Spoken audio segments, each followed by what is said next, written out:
Hello. आज हम लोग चर्चा करेंगे विश्व के सबसे बड़े विवादित क्षेत्रों की। हालांकि बहुत सारे विवादित क्षेत्र हैं, है ना, बहुत बड़ा देश है, बहुत सारे देश हैं, तो इन सब जगह कहीं ना कहीं कॉन्फ्लिक्ट होते रहते हैं। लेकिन हम उन देशों की चर्चा करेंगे जो विश्व में टॉप 5 में आते हैं।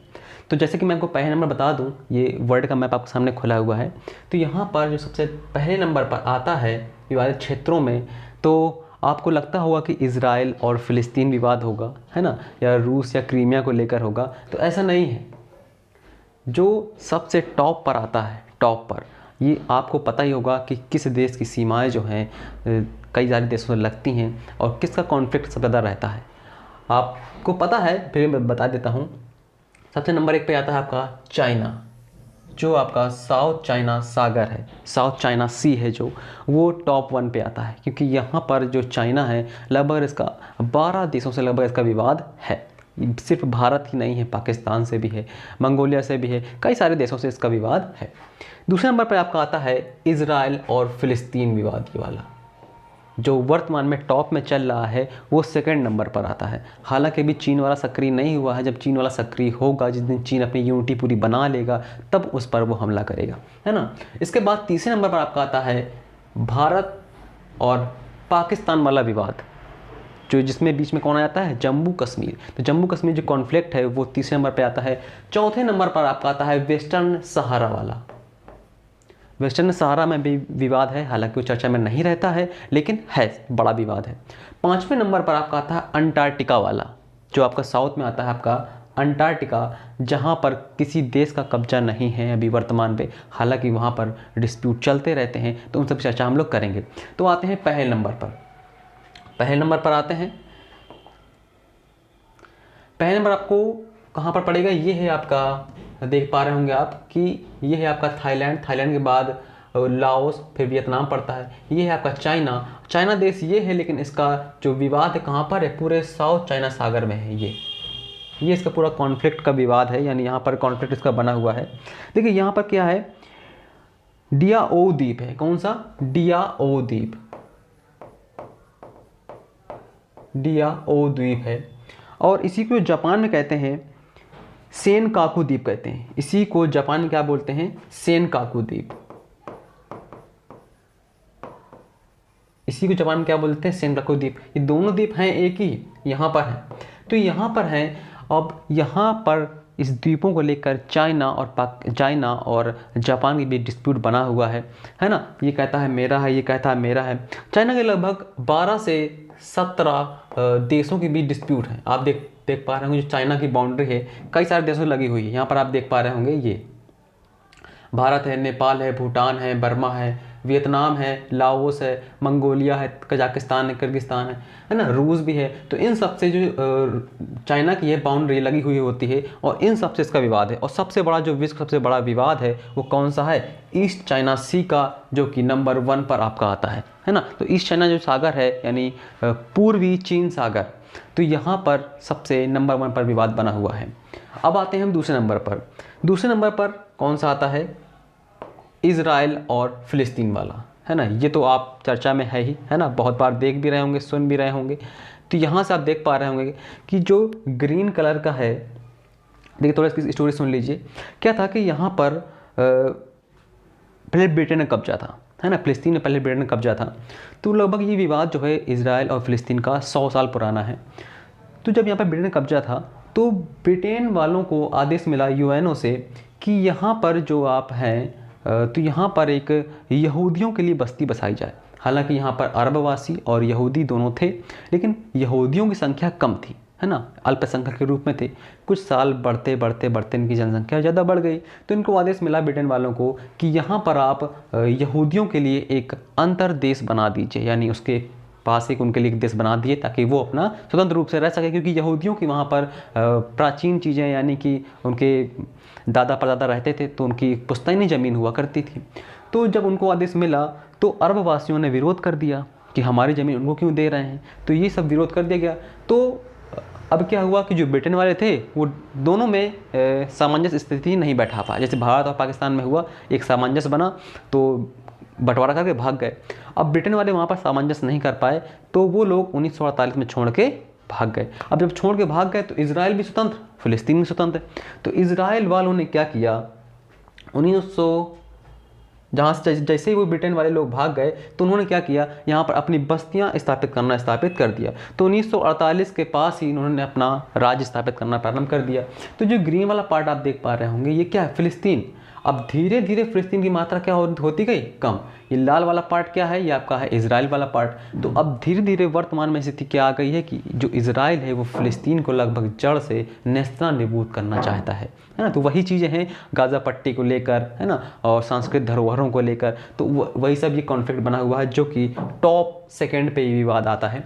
इसके बाद हम आते हैं तीसरे नंबर का विवाद। कौन सा है हमारा नहीं है, वैश्विक लेवल का है, लेकिन है तो अपने ही क्षेत्र में, है ना।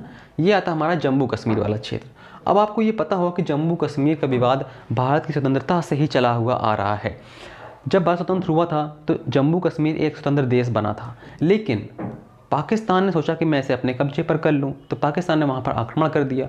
अब वहां के जो राजा थे, है ना, हरी सिंह, तो उन्होंने भारत से कॉन्ट्रैक्ट किया कि हम एक मसौदे के तहत आपको सुरक्षा देते हैं। तो वही जो 370 ख़त्म किया गया है ना, तो उसी को जोड़ा गया। उसी के बाद भारत ने इसकी रक्षा और संदेश यानी आपका संचार प्रणाली भारत के अंडर में थी, तो उसी को ख़त्म करते हुए भारत ने इस पर अपना कब्जा कर लिया। अब जो ये आप देख पा रहे होंगे ये आपका ये पाक अधिकृत कश्मीर वाला क्षेत्र है ना, और यहाँ पर अक्साई चिन वाला क्षेत्र है, यानी यहाँ पर चाइना ने कब्जा कर रखा है और यहाँ पर पाकिस्तान ने कब्जा कर रखा है। हालांकि भारत इस जद्दोजहद में लगा हुआ है कि ये कभी ना कभी हमारा हिस्सा बनेगा, और हम भारतीय होने का तो यही उम्मीद करते हैं कि वो कभी ना कभी हमारा हिस्सा ज़रूर बनेगा, है ना। तो ये इसके लिए बहुत सारे युद्ध भी हो चुके हैं। 1948 में स्वतंत्रता के बाद ही इसके लिए युद्ध प्रारंभ हो गए थे। 1965 में, इसके बाद 1971 में युद्ध होता है और 1999 में इसका युद्ध होता है इसके लिए, है ना। मतलब कई बार युद्ध हुए इन सबको, इसको छुटकारा पाने के लिए, लेकिन अभी भी सॉल्यूशन इसका नहीं हुआ है। तो ये तीसरे नंबर पर था। अब आते हैं हम चौथे नंबर पे। चौथे नंबर पर हमने किसकी चर्चा की थी, वेस्टर्न सहारा। वेस्टर्न सहारा में जो विवाद है ये आपने सुना नहीं होगा हालांकि, है ना, फिर भी मैं बता देता हूँ। देखिए वेस्टर्न सहारा में क्या है, पहले आप मैप में देखिए, पहले मैप में दिखाता हूँ आपको। ये है वेस्टर्न सहारा। सहारा एक मरुस्थल है, आपको पता होगा।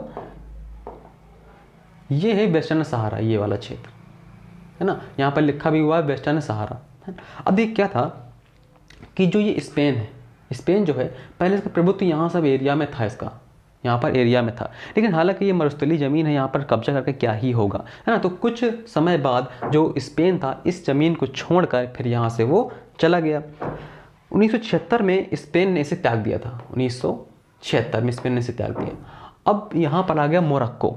जब यहाँ पर मोरक्को आ गया तो मोरक्को ने अपना कब्जा क्षेत्र बनाने के लिए यहाँ पर दीवार, बरम की दीवार, यहाँ पर मैं लिख देता हूँ बरम की दीवार, यहाँ पर बरम की दीवार का निर्माण कराया।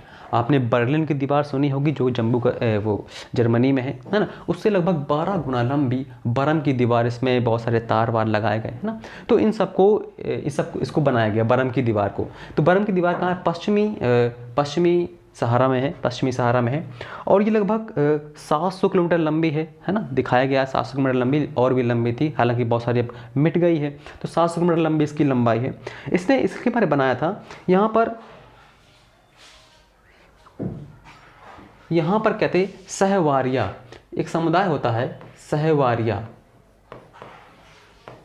यहाँ पर एक समुदाय था सहवारिया, जो कि मूल रूप से मोरक्को का नहीं था। तो इनको दूर रखने के लिए मोरक्को ने बरम की दीवार का निर्माण कराया था। हालांकि सवारियों ने मोरक्को के जो सैन्य लोग थे उन पर विद्रोह कर दिया था, लेकिन फिर भी ये कॉन्फ्लिक्ट अभी भी बना हुआ है। मोरक्को अपना सीमा बढ़ाता रहता है ना। तो यही विवाद है इसका। तो यही भाई वाला विवाद देखिए, ये देखिए, है ना।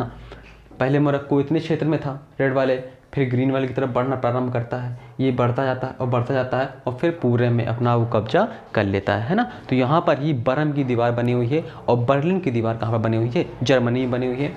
अब हम आते हैं लास्ट वाले में। लास्ट वाला कौन सा है? अंटार्कटिका। आपको पता है कि ये भारत का इंडिया वर्ल्ड का साउथ पोल है और यहाँ पर किसी भी देश का कब्जा नहीं है। हालांकि वर्तमान में यहाँ पर बहुत सारे देश गए हैं, यहाँ पर बहुत सारे देश के नागरिक गए हैं, बहुत सारे देश गए हैं, लेकिन क्या हुआ था कि इस महाद्वीप में अभी किसी भी देश का निवास स्थान नहीं है। बहुत सारे लोगों ने झंडे गाड़ दिए हैं लेकिन फिर भी कुछ नहीं।